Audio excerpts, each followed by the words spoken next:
Welcome to my review for Blade. They call me the Daywalker.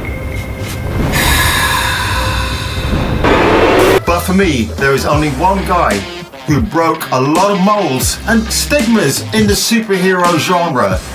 That guy is Wesley Snipes. That film is Blade, 1998, directed by Stephen Norrington. Stick around, you'll want to see this review. Some motherfuckers are always trying to ice skate uphill. This is Duke Nukem.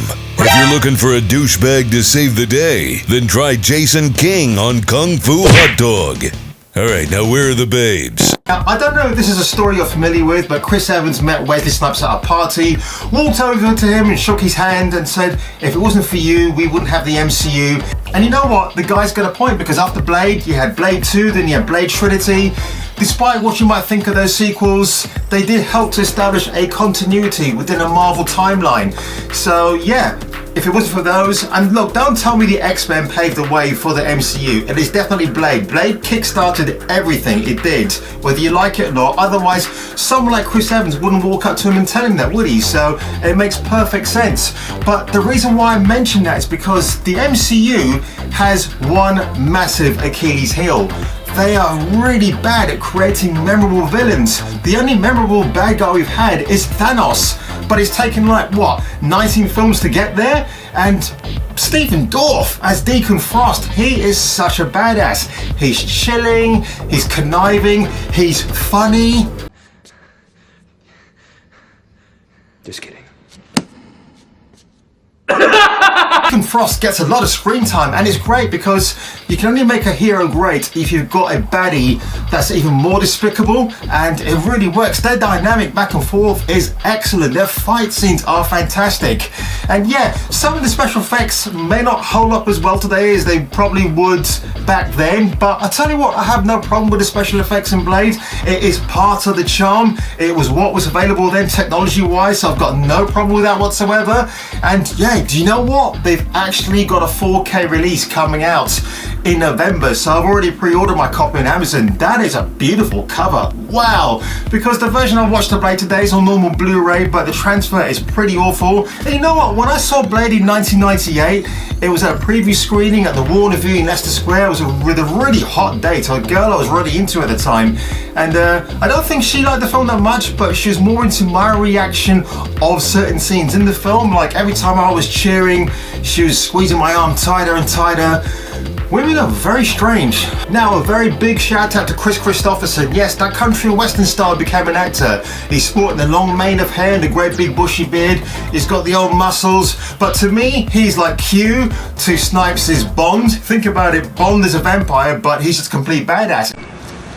We have a good arrangement. He makes the weapons. I use it.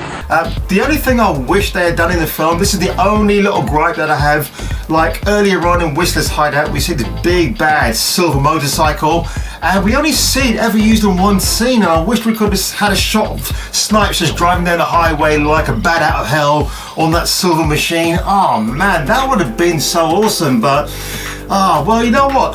Mahershala Ali is meant to be playing Blade in a reboot, but he's going to be a PG-13 Blade. I don't think he'll bring that kind of badassery to the role with all the bloodletting. Mahershala Ali is a great actor, and I can't see him as Blade because when I watched Alita Battle Angel, he wasn't in the film for very long, but I kept saying to my friends, that's Blade, he's doing the impression of Blade. And then what, a couple of months later after the film's release, yeah, he's Blade. Also, something worth noting, when Karen Jensen and Blade are about to go their separate ways at the end of the movie, there's an alternative scene where you see Morbius on the other side looking down at the pair.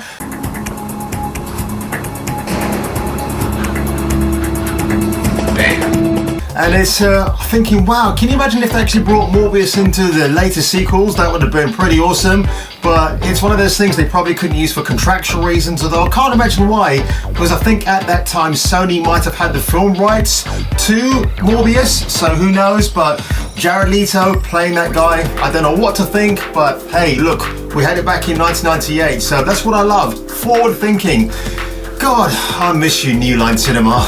In conclusion, Wesley Snipes is the biggest, the baddest, the blackest superhero in the best origin superhero movie made by Marvel. Enough said. And yes, he did come up with a superhero landing before Deadpool.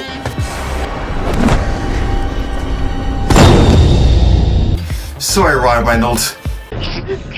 Black. Go on. Does he look like a bitch? What?